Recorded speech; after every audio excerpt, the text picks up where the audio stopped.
And 2 months later, their furnace is not working. They go out there, they diagnose it for $60. They see that there's a crack in it. It's gotta be replaced. So we just had this happen this morning.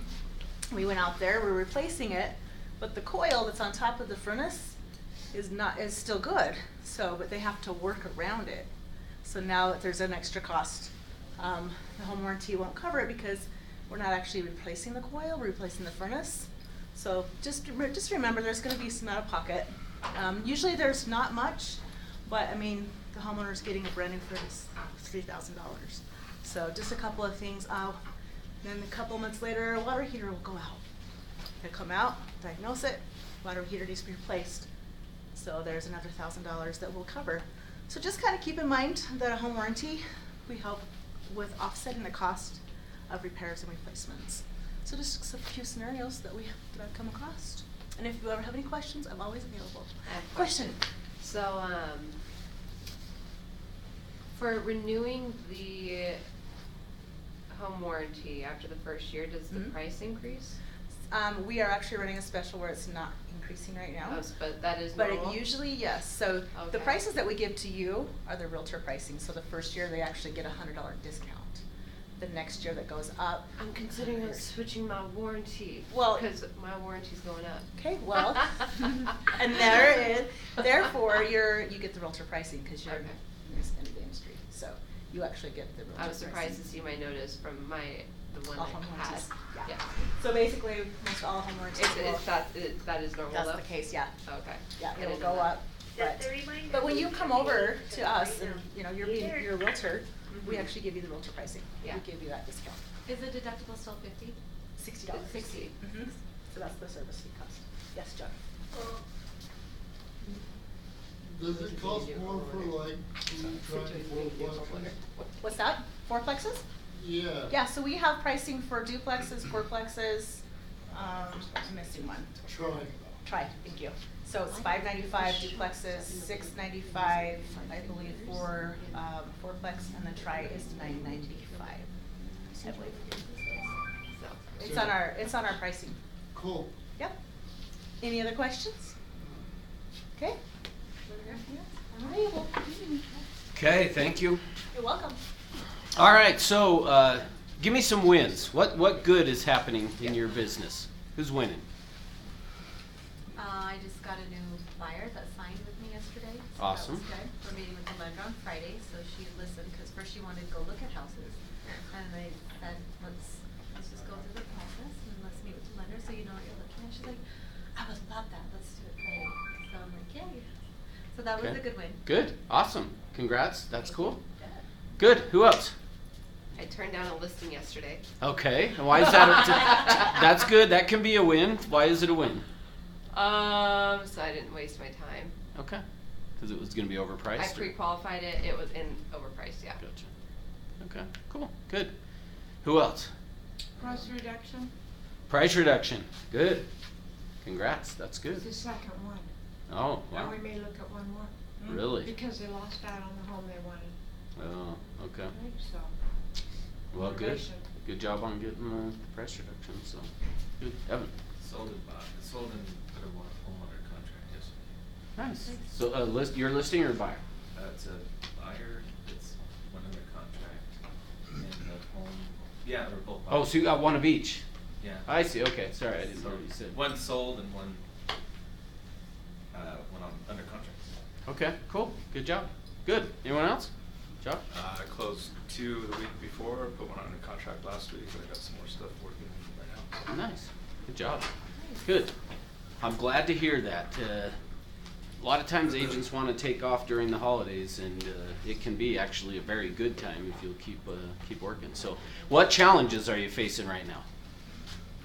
What are your biggest struggles that you're having in the business?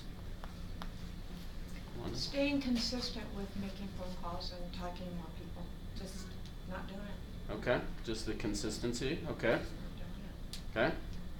Anyone Not else? consistent, for sure. The objections of people wanting to wait till after the holidays. Wait till after the holidays. Okay, good.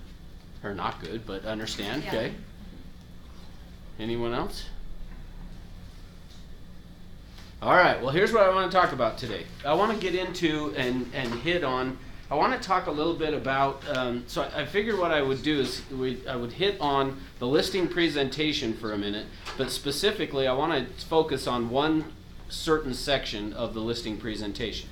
So I want to go through just quickly on a few things, and then we'll spend a few minutes on specifically what I wanted to hit on. But in terms of a listing, when you're going out to list a property, there are two pieces to a listing presentation. The first part is to get them to choose me, then together we'll choose the price, right? So as you go out and we're going to work on getting them to choose me, there are a number of things that have to happen in order for them to choose you. What has to happen for them to want to choose you to be their agent? They have to trust me. Okay, good. So first thing is they've got to trust you. So say more about that, Brenda. They have to feel like I can get the job done, and I'm gonna be honest and ethical and Okay, good. support their needs and wants. Perfect. Look out for them first. Good. Love it. What else? Capable. Capable of doing it. So let's see. What would I? Skills? George usually puts capable. Okay, how about if I say it as they feel safe, meaning that they Yeah. feel safe that you are capable to do the job. So because they trust you, they then feel safe. Good. What else? Knowledge about the market. Knowledgeable. I guess that would go with safe. Okay, yeah, I was gonna say, I Yeah. think I would throw that in with safe or trust. Skills. Yeah. The skills, okay. So, Value. so on that, here's what I would say is, yeah, I was gonna say the create value, or the other one that I would throw up that would be related to that is you've gotta separate yourself, right? Benefits of hiring me as opposed to somebody else. Okay, good. Yeah. What else? Listening to them or communicating or. Okay, good. So I'm gonna write it down as rapport. We gotta build some rapport or have a connection with them, which, how many of you were at the base camp that we did 2 weeks ago where Dale Reeves was here? Do you remember that? The thing I loved about when he talked about this in terms of the rapport and a connection is, remember he said it's not about connecting, meaning like you went to this high school and I went to this high school. We can now talk about that. But the rapport is about getting the connection with them, and it doesn't have to be about their cat or the dog or any of those type of things. You can build that, right? Yeah, Listening, which acknowledging. which at the end of the day is like listening and acknowledging. Good. And then what else? There's one more that we have to do, which really is a little bit, we got to close on it, right? So we've got to connect, we got to have some rapport, we got to help them to trust us, to feel safe. We're going to create value and separate ourselves, right? Okay. So with that in mind, how are we going to make this happen? Well, how do we do it? We start off with, and again, I know the first part of this is just going to be a reminder for most of you guys, but I still think it's a good reminder, is the TAP, which stands for what? Thank you, acknowledge, promise. So we want to make sure to thank, acknowledge, and then promise them. So we want to thank, acknowledge, promise. So that is going to be the start of this getting them to choose us, right? So we're going to thank, acknowledge, promise. Then typically from there, what we want to do is go take a look at the house. So we want to say either you go look at it by yourself or you have them go with you. There's advantages and disadvantages to both. What's the advantage to you going without them and looking at the house? It could be quick. Yeah, we can be quick, right? And what's the advantage to having them go with me, though? Rapport.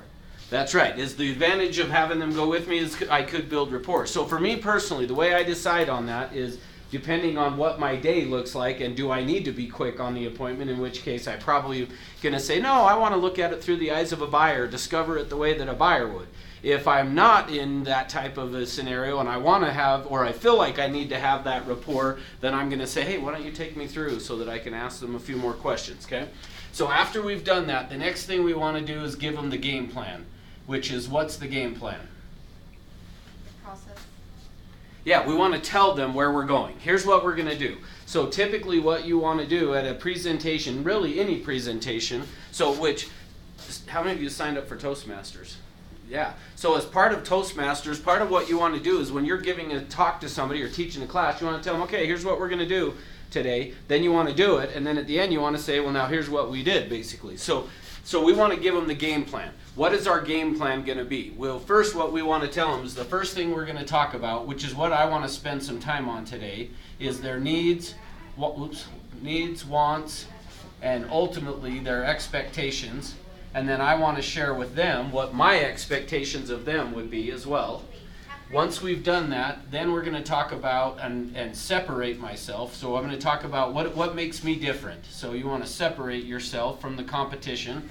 So here's what we're going to do to get your home sold, and here's where I'm going to separate myself from everyone else that's out there. Once we've done that, number 3 is then we are going to talk about the market and get into the macro of here's what's going on in the real estate market in our area, which what is going on today. If you were talking to a seller today and you were going to tell them here's what's going on in the market, how would you guys explain it? What would you say today? Interest rates are up. Okay. We're entering a normal market. Yeah, we're coming into more of a normal market, which means what? Prices down. Inventory's Equal buyers increasing, and demand sellers. is going down, buyers' power is lessening. Overall, homes are still selling quickly. Okay, good. So therefore what? What's price? Great time to buy. That's it's a great time to buy and sell, and the importance of pricing, right? So now is when we need to talk about pricing. Now, so quick thing on that. So I just actually closed last week on a cabin that it was my sister-in-law's husband's parents and whatever. Like it's, whatever, that 6 degrees of separation from whatever. But anyway, when I went to go list the cabin, she wanted to list it at a price that I felt like was unrealistic. So as we got to this pricing section and I started talking to her about pricing and I explained what was going on in the market, I said it's been strong, but the problem we're facing up at Big Cottonwood Canyon right now is as soon as it snows, the market's pretty much going to shut off. So we got to make sure we get this sold. So here's what we need to do. And then I went through the pricing strategy of saying if we have no showings, no offers, we are how far overpriced at least? 7 to 10% is what we need to reduce the price, right? If we're getting some showings but no offers, then we need to reduce the price by how much?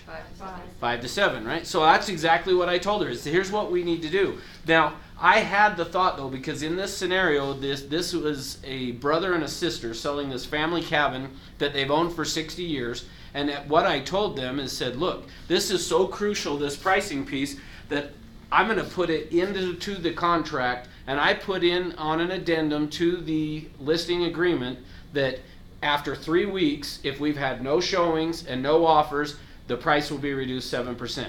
If we've had some showings, then I put 1 to 3 and no offers, the price will be reduced 5%. And we will do that every 3 weeks until the property is sold. And then they signed it and agreed to it. We put it on the market at the overinflated price, and guess what happened? Yeah. We got a full price offer.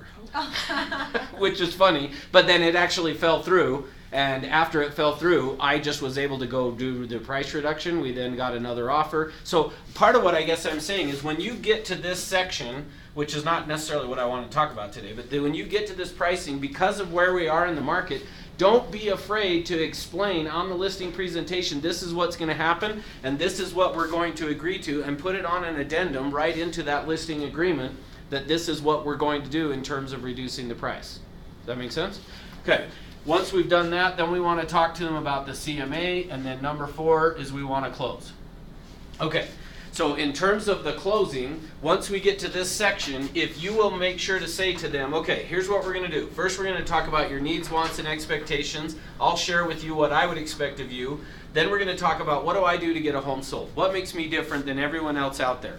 This is going to be your opportunity now to get a higher commission than just assuming that they want a cut commission. You can separate yourself here. The reason, Brenda, you drive a Mercedes, right? I do. Why do you drive a Mercedes versus a Hyundai?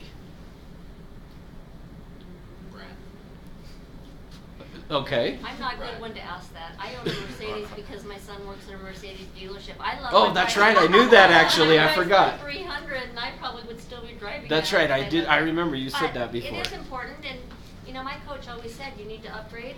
and you need to be driving a Mercedes or a BMW, and that was like 3-4 years ago, and I'm like, whatever, Okay. but anyway. Okay, good. So, but why are we not all driving the cheapest car we could find out there? Confidence in what you're doing. Show success. Okay, good. But at the end of the day, we see the value in paying to buy a more expensive car than no offense if I you're can driving the answer that. Hyundai, Josh. What? Because when I can hit a corner in the canyon going 90 miles an hour and it sucks me into the seat, there's not a better feeling. What do you drive? Yeah. Yes. So she wants to know what you drive. He's driving an Audi, right? Yeah. When the weather's nice. Yeah. It's a twin turbo. Unless it's following me through the sand. And if I'm in the sand, I drive my truck. Yeah. So, but notice, here's the key. Notice though, if you see the value in it, you can see it, you're willing to pay a higher price, right? That's the reason we don't just go buy the cheapest car we can find. So we've got to separate ourselves where they're going to talk about the market, how pricing is going to affect their home selling, ultimately what the price is, and then we want to say, if after that you're comfortable and confident in everything I've talked about, I'm going to ask you to sign a contract, okay? And they're going to say, okay, and then we can step into it. Okay, so here's what I want to talk about though. I want to talk about today this needs, wants, and expectations, because I really feel like if you will do this the way that I'm going to teach you to do it, you're going to separate yourself big time from everyone else out there. Meaning, if you were going to go and take a test, do you want to take an open book test or a closed book test? Yeah, which it's funny. I actually, one time I'm teaching this and the whole class was like closed book. And I'm like, why? Why would you want to close? Are They're you like, weird? Well, no, yeah, well, here's what their reasoning was. Well, it's going to tell me if I really know the material or not. I'm going to know, which I was like, I hope you're my doctor. I hope that's what my doctor thinks, is that they want the closed book test because they want to know it, right? But if I'm taking a test, I would prefer to be able to go, well, what's the answer to that question? And look it up. Evan? I have actually found that open book tests are harder. All right, let's move on. I was gonna say he's gonna play that role now. They take longer. All right. There's always that guy. So, how do we take an open book test then? So, did you say you were that guy? I said there's always that There's guy. always that guy, yeah. All right. So, if you're gonna take then this open book test, how do we do that in terms of in a listing presentation? How do I take an open book test then? You bring it with you. Okay. The presentation script with you. Okay. Good. What else? What other thoughts? Ask questions. Yeah, and what? So specifically, though, what questions would we want to ask? What's on your sheet? Like Their have the questions in motivation. front of you. What's most important to you? Create the picture. Their What's motivation. important. Yeah, ultimately we want to find out what is important to them. Now, here's the thing. So I want to dive in a little bit deeper into this than what we typically do for today. So I want to explain why this is and how this works and how this connection stuff takes place. So think of this as your brain, okay? So 10% of who you are as a personality is conscious. 90% is unconscious. Now, 2 weeks ago when Dale Reeves was here and doing the base camp, which most of you were here for, he talked about the limbic part of the brain. What did he say was in the limbic brain? Emotion. That's where the emotion is. So think of it this way too. Part of what I'm saying when I say 10% of who you are is conscious, 90% of who you are is unconscious. So what that means is 90% of you, what you do on a daily basis or just in life, is unconscious. Meaning, when you get in the car, like, remember when you first learned to drive a car? Like, you had to be totally, like, focused on every single thing, which actually just reminds me. So, in high school, I get in the car, and my driver's ed teacher was a male chauvinist, like, big time. Like, I don't know how, he would never survive today teaching driver's ed, because he would constantly make comments about how horrible women drivers were and this and that. So we're on the range at the school. We get in the car and they always had one person driving and one sitting in the passenger seat. So I get in the passenger seat on the range and he comes over to our car and he goes, now look, the window's rolled down. He goes, she's a woman driver. Hold your hand on that emergency brake so she doesn't run into the fence. And I was like, haha, that's funny. Like, and then we both sat there and was like, he's such a jerk. And anyway, so we're driving along, and she about ran it. Had to pull the emergency brake to actually stop her from running into it. Now, what does that have to do with this? I don't know, but But in her mind, It's Conscious, Right. like when you're driving a it bike. came Don't from think her about red. subconscious Right. into her conscious. but don't what? Don't think about the Think color about red. Yeah, Yeah. exactly right. Blue. So anyway, so here's the point though. When you get in a car today and drive, it is unconscious. Meaning, if you've had the experience of getting into the car with a friend, you start to have a conversation, you're driving somewhere, next thing you know you're there and you have no recollection of like the whole drive there. If you can relate to that, raise your hand. Okay, so how'd you get there? Every day? 90%. It's a habit. Yeah, what happens is we pre-program the brain of this is what we're going to do, this is where I'm headed to, then we can get in the car and that auto programming or autopilot takes over. 90% of who you are is unconscious. Now, here's the other thing. At this part of the brain is where all of the logic is. So at this part is where things are logical, things are reasonable, things are rational. But down here is where it's the emotion. So it's unreasonable, illogical, it doesn't make sense in the emotional part of the thing. Is buying or selling a home, and specifically since we're talking selling, is that a logical decision or is it an emotional when they're making the decision? Most time emotional. Yeah, I mean, obviously there's going to be a combination, but at the end of the day, how are they going to choose who they choose? If you are competing for the listing, how are they going to choose? Yeah, it's based on this piece, which is really the emotion. Do they feel safe? It's this emotional piece of it, okay? So part of what we want to do when you're on a presentation is you want to be speaking to them in terms of getting to the emotional piece of it. Now, so think of it this way. Well, let me actually give you an example. When I first learned this piece of how all of this stuff works, what happened is there was the guy that trained me in this. He had an agent that he was working with in California, had a chance to go after a upper end listing. Now, I don't remember the price, but I want to say it was like 15 million. So like when I say upper end, it was even for California, it was a high priced property. So $15 million property. The scenario of this was the husband had passed away. The wife, who was getting up there in age, now decides that she wants to sell the house because it's too big and he's gone now anyway. And so word gets out on the street that this home's going to be coming up on the market.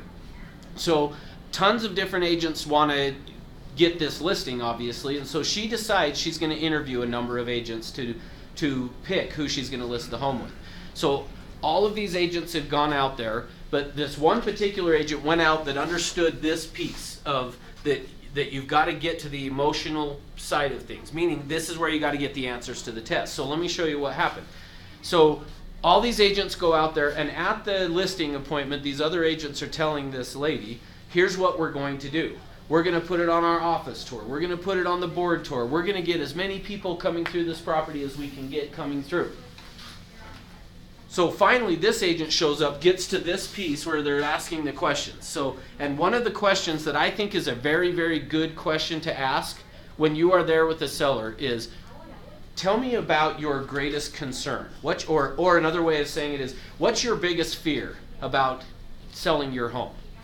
So they asked her this question. So share with me, what's your biggest concern about getting this home sold? And here's what she said. She said, well, you saw the white carpet in the living room, right? When you came in the home? And she said, yeah, I saw, or this agent said, yeah, I saw the white carpet. She said, that was a birthday present from my husband. He paid $100,000 for that carpet, handmade in Peru, and then flew it in for my birthday. And she said, as I have sat here and listened to all these other agents come in, and all they have talked about is how many people they're going to bring through. They're going to get this. They're going to bring their whole office through. They're going to have all these people coming to see it. And she said, all I can picture in my mind, what? What did she picture? How ruining her carpet. Ruining this white carpet.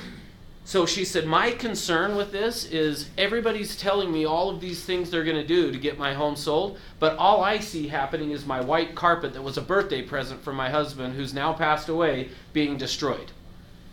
So the agent said, well, here's what we're going to do. we will only show the property to people who have a pre-approval letter, so we know we're only showing it to people who can afford to buy a $15 million or whatever the price was dollar home.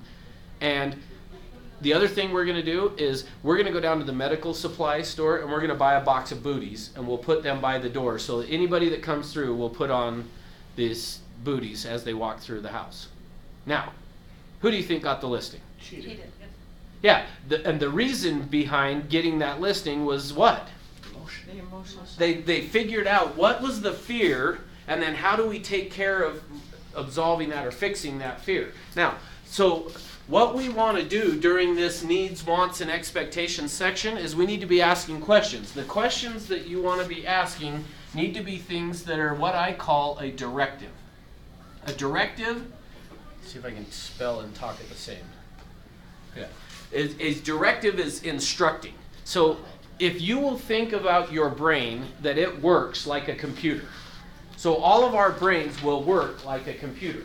And what happens is when you are talking to somebody, typically we want to ask a bunch of yes-no questions. But the problem with asking the yes-no questions is not that keeps you communicating at this level. We got to communicate down at this level, and so the way that we do that is through what's called directives. The directives are going to be things like this. They're going to be things that say, share with me, tell me about, describe for me, or help me understand. Those are going to be directives. And those type of, anytime you're asking a question that is using either share with me, tell me about, describe for me, tell me, or help me understand, you're going to elicit more than a one-word answer. Now, the other thing that's the key to this is something that I like to call down here is a prompter. Prompters are designed to keep them talking. So let me show you what I mean. If I were to say, let's see, Ruby. So share with me, let's role play for a minute. So assume you are wanting to sell your home. So share with me your past experience of dealing with agents, either positive or negative. They don't really listen. They're just telling me what they want to sell it, but I know what my property's worth. And they don't listen. They just want to list it at whatever they want. Okay, now notice typically what happens at that point is that she's speaking at this level. So the way that you're going to get them to start to drill down into this is through these prompters. The prompters is going to be things like, tell me more, keep going, what else? So think of it this way, so do that again. So share with me what your experience has been with other agents. It's been horrible. They don't listen. They just tell me that where I need to price it, but I've done so many improvements in the home, but they don't care to understand that. They just say, no, this house sold for this, so I need to list it at this, and I don't want to. I'm going to list it at what I want. Okay, so tell me more about that. Give me more. Well, we did so many improvements. We spent like $30,000-$40,000 just on the basement. See, now what's starting to happen as soon as you do that? Details. And we started to get to the emotion of what the issue really is. Does that make sense? So the key that most people leave out of this is they'll say, hey, so tell me about, your past experience, and then they usually will go to the next question. The secret to getting to this, to drill down into the emotional piece of it, is to then say, well, hey, say more about that. Well, we put granite countertops in the bathroom. We put beautiful marble tiles in the showers. And so he just didn't even preview my property yet. He was you're telling kidding. me, yeah, he was telling me what the house down the street sold, but I know that house and it's trash. Okay, what else? Now notice, so the prompters are going to be what else? Say more. Keep going. Oops. So things like that. What else? Keep going. Say more. Now, the other thing you want to be doing is you want to, in addition to that, the other thing that I would add is positive feedback. You want to be giving them positive feedback along the way. Or think of it as we talk about a repeating and affirming a lot. The only reason I'm not saying it as I repeat and affirm here is because if you're doing this right, by saying, tell me more, keep going, say more about that, what happens is they are usually going to talk a lot more. So you're not going to want to, now, I mean, you could summarize it, but for me, you're not going to want to repeat back everything that they've said, because depending on their personality style, an expressive is going to tell you so much. You're not going to be able, I mean, it wouldn't be time effective to repeat back everything they're saying, but using the positive feedback of, oh, you're kidding. Wow. Oh, yeah, I'm so sorry to hear that. Like, so I want to really let them know, affirming that, hey, I hear what you're saying and I appreciate that. By doing that, really by you doing the positive feedback and the prompters is just forcing them to go down into the emotional side of this. So that then I can ask another question on this directives of saying, so share with me, what's your biggest concern about getting this home sold? I want to be able to get the most out of my home, especially because we've invested so much in remodeling. And without looking at it, I don't want to sell it. That house is not updated as much as mine is. And so I want someone to look into the basement, someone that knows what they're doing. Okay, good. So, but you see where I'm saying is by what you want to be doing is asking these questions, and I would ask a number of them first to make sure that we've got that rapport piece in place so that when I can now start to ask, so what are your biggest concerns about it? Hopefully what happens is they're drilling down into this now of where they're actually sharing with you. Remember we talked about getting the answers to the test. This is where they should be now giving me the answers that is now going to allow me then when I'm under this separate yourself to say, well, here's what your concern was. Let me tell you what we're going to do. And we're going to go through and then talk about that. So what thoughts, questions, comments? Did you have a question or no? At one point your hand was kind of... I was just, yeah. I actually, so I say that because I actually ran into someone that said that, well, they're just keep comparing my house to the one down the street, but we've done so many upgrades and they didn't really put that into consideration.